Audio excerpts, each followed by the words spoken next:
Hello and welcome to TL Physics, and today I'm going to talk about type 1a supernovas. Now, in the syllabus you have been told about type 2 supernovas, and these are the type of supernova that happen when a star fuses iron and then of course absorbs energy and then supernovas and explodes. Type 1a are a special type of supernova in a very certain situation. Now, a type 1a supernova actually comes from what we call a binary system. And a binary star system is a star system that has two stars. And for a type 1a supernova to happen, one of these stars has already had to have died and become a white dwarf. So if you imagine here, I've got my white dwarf star here, and I've got another star here that it's orbiting with. So this white dwarf here, so this is his star, and they're orbiting each other like this. So they're orbiting around, they could be going the other way, they could be going away, but they're orbiting each other. That's why it's called a binary star system, because there's two stars. Now, one of these stars has already expanded, had the core collapse, and is now a white dwarf, so it's lost its corona at the outer photosphere. Now, this other star, this white dwarf, is a very dense clump of mass and has quite a big gravitational pull. Now, this star here, when it starts to go through its own death cycle, it will start to expand into a red giant. And it means the outer photosphere gets bigger.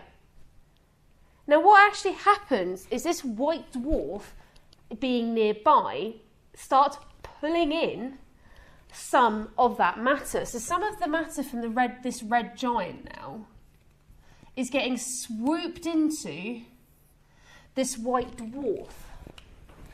This white dwarf is now feeding. It is getting fuel. It had run out of this. This is why it was a white dwarf. It was in the death throes of its life. It had run out of fuel and had not enough gravitational pull to actually hold in its own corona. It now has some mass, and it has collapsed. This means it's a very hot, dense object and has magically just been given some more fuel. This causes a type 1a supernova, because what happens inside, this extra fuel allows the star to collapse even further than it should have done. And this type 1a supernova happens and occurs. Now, a type 1a supernova is very much denoted by its light curve. It's a very special thing that happens, and this light curve only happens with a type 1a supernova. And this is its light curve here. So this here is at time 0, so this is when it's peak brightness, so this is when it's really, really bright. And the type 1a supernova starts approximately getting brighter around 20 days before that. So what happens out of nowhere, this type 1a, this thing happens, this white dwarf feeds, it then supernovas and it gets brighter. And about 20 days later, after it's started being more visible, has an absolute magnitude, it reaches its peak absolute magnitude. And this peak is around minus 19.83. So it's very, very, very bright. Then after, sort of 40 days later, you get this very sharp decrease, okay? And then it will disappear. So this here is the light curve for a type 1a supernova, and it is known as a standard candle.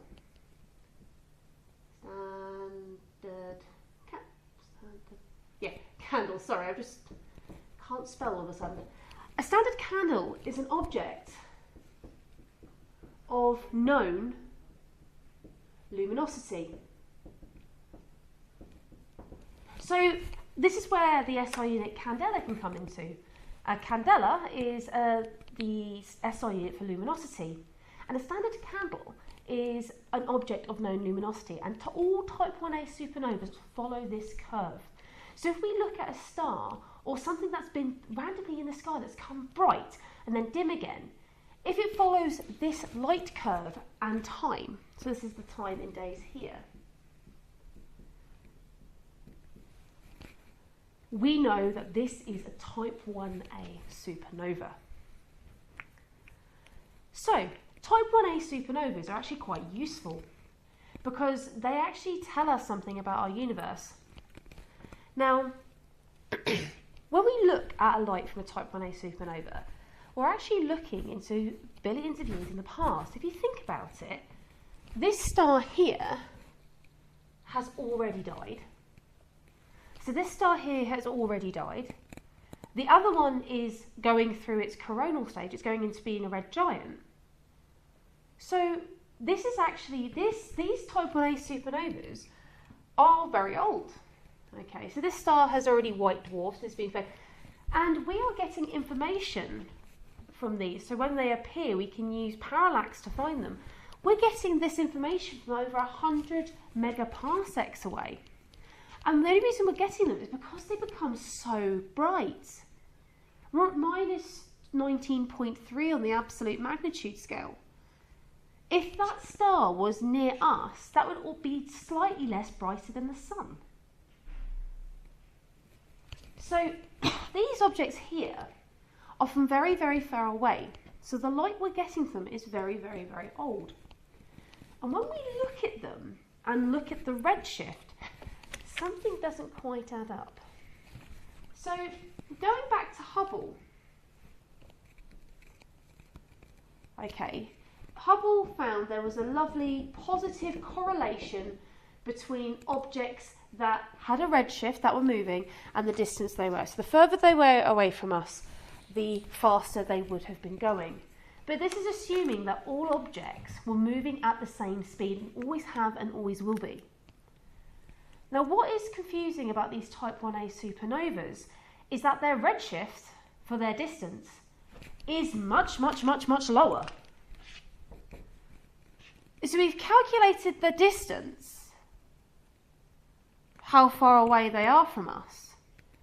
But the light we're receiving, the actual light we are receiving from them, the redshift is slower than we are expecting. And this is confusing a lot of scientists because when that happens, we're like going, that makes no sense. Why is this thing that's ridiculously, we're talking about hundreds of megaparsecs away, is moving slower than we are expecting it to be? Which brought physicists to this one conclusion, that the universe has not been moving at the same speed. Everything in the universe has not been moving at the same speed for all of its life. In fact, initially after the Big Bang, we were much slower than we are today, which means that the universe has accelerated. The only way for something to accelerate is if an external force or energy has acted upon it. And this brings some physicists into the idea of dark energy and dark matter.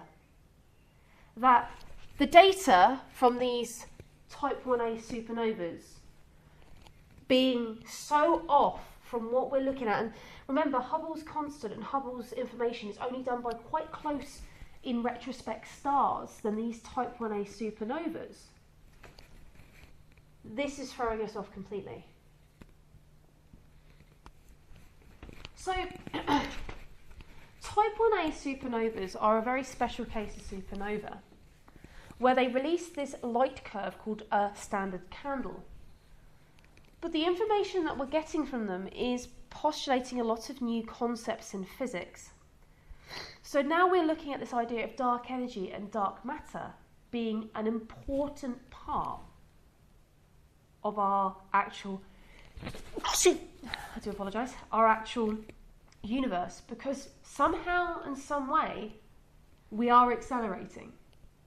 The speed of these type 1a supernovas is slower than we were expecting. So therefore, something must have pushed it along. So that there are the basics of a type 1a supernova.